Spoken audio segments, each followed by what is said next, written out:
মনে সকালে পড়তে গিয়েছিলেন, বুক আজ দিয়েছে। হ্যাঁ দেখি, বলেছে লেখো ও পড়ো। হ্যাঁ, তয়হস্যু মধ্যাহ্ন তুষ, ক টয়হস্যু কটু, আর ক্ষয়হস্যু তারপর খুশি। ঝুল, লঘু আর শিশু, এই যে কটা শব্দ দিয়েছে দেখে দেখে এক লাইন ফাঁকা রেখে রেখে লিখুন সুন্দর করে। হয়ে গেলে আমাকে বলবেন। এগুলো দিয়েছে কিন্তু হাতের লেখা ভালো করার জন্য, ঠিক আছে? বসে থাকবেন না, লিখুন সুন্দর করে। আজ সকালেও সোনা প্রাইভেট বুক কাছে পড়তে গিয়েছিল, তো প্রাইভেট থেকে যে হোমওয়ার্কের কাজগুলোকে লিখতে দিয়েছিল সেই কাজগুলোকে সন্ধ্যাবেলা বসিয়ে লেখাচ্ছিলাম। হাই গাইস, আপনারা সবাই কেমন আছেন? আশা করছি ভালো আছেন, আমরাও ভালো আছি। সুতরাং ভিডিওটি দেখতে থাকুন। পারিয়া লিখেছেন? পড়ুন তো একটু। তয়হস্যু পেটকাটা মতন চতুষ, কটাস্যু কটু কটু কটু, ক্ষয়স্যু তারপর খুশি, ঝয়স্যু লঝুল, লস্যু ঘস্যু লঘু, লগ হয় হস্যু। দেখুন কোন লগ হস্যু লঘু, ঠিক করে দেখবেন তারপরে পড়বেন। শিশু শিশু মনে থাকবে? বুঝতে পারবেন তো এবার এরকম করে থাকলে? বুঝতে পারবেন তো এরকম করে লেখা থাকলে? আচ্ছা, অন্য খাতায় বউ কি কাজ দিয়েছে বার করুন দেখি। মনে হয় জিকে প্রশ্ন দিয়েছে বউ, ঠিক আছে? এখানে বলা হয়েছে কোন পশুকে বনের রাজা বলে? সিংহ, সেটা এখানে লিখতে হবে। আর কোন পশু দাঁড়িয়ে ঘুমায়? এখানে লিখুন। হয়ে গেলে আমাকে দেখাবেন। লিখুন সুন্দর করে লিখুন। প্রথম পর্বের পরীক্ষা যেহেতু সোনাদের হয়ে গিয়েছে, তো সেজন্য সিলেবাসে আরও যেগুলো পড়াতে বাকি আছে সোনাদেরকে নতুন করে সেগুলো আবার শেখানো হচ্ছে। তো সেজন্য আজ সোনাকে কিছু হাতের লেখা লিখতে দিয়েছিল, যাতে লেখাটা ভালো করে প্র্যাকটিস করতে পারে এবং হাতের লেখাটা সুন্দর হয়। তো সেজন্য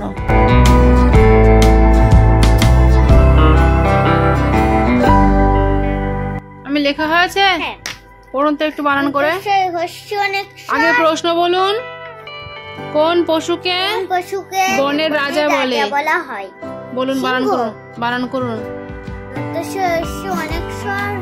সিংহ। সিংহ কে? আচ্ছা, কোন পশু দাঁড়িয়ে ঘুমায়? ঘোড়া। বানান করুন।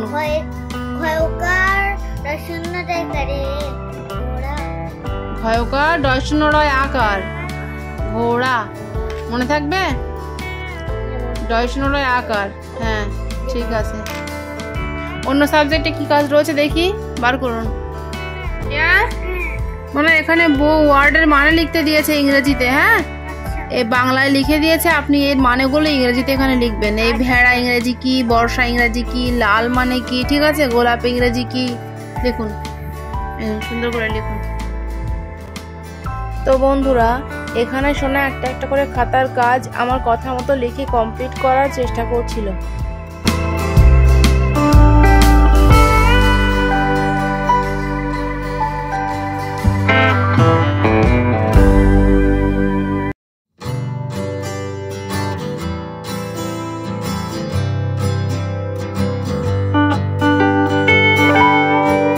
আমি পড়ুন তো একটু, ওয়ার্ডের মানেগুলো পড়ুন। আরে পড়ুন, পরে ঠিক করবেন, আগে পড়ে নিন। এস এইচ না, সবটাই লিখুন আজকে। কালকে আপনি বোর্ড লেখা করেননি। প্রত্যেক দিন যে বলতে পারবো না যে আজকে লেখা করেনি কাল করবে, এরকম বলতে পারবো না আমি। পড়ুন পড়ুন, আঙুল দিন এখানে। বলুন S H double E P, ship. Ship মানে ভেড়া। বানান করুন। আরইডি রেড। রেড মানে লাল। বানান করুন। লাল। আর এন আই, কি লিখেছেন? আর এ আই এন বলেছি আমি, সব ভুল লিখেছেন কেন? এখানে এনটা মুছে এ লিখুন। এনটা মুছে এ লিখুন সুন্দর করে। ওখানে এ লিখুন বড় হাতের। তাহলে আর A I N.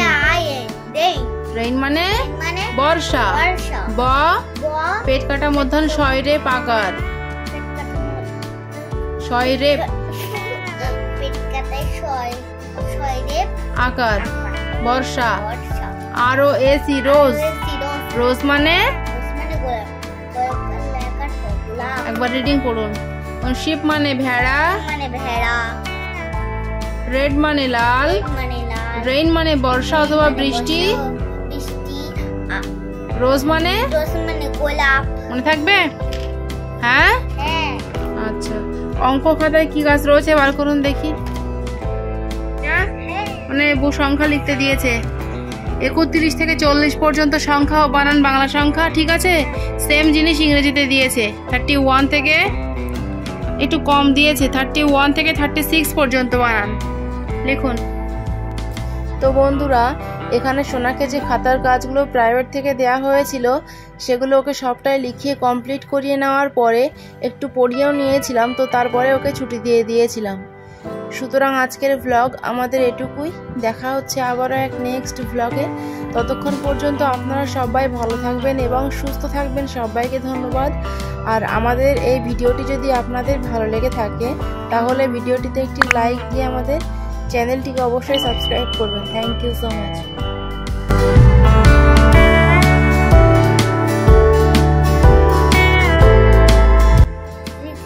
33 TH I হবে IR TY 33 হবে TH আর ডাবল কি লিখেছে না? সব ভুল কেন?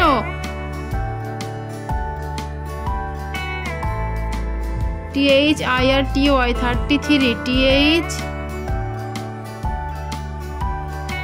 আর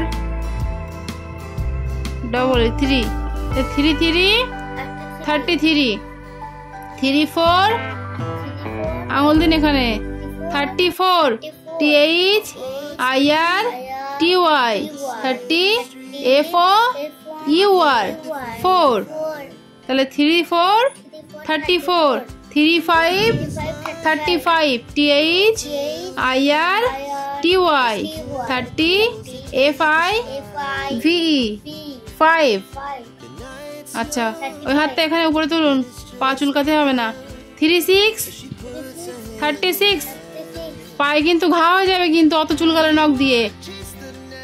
TH IR TY 30 SIX 6 36 মনে থাকবে? বুর কাছে যে এই লেখাগুলো আবার লিখবেন, ঠিক আছে? তাহলে আজকের মতো এটুকুই। ফিরে আসছি পরের ব্লগে।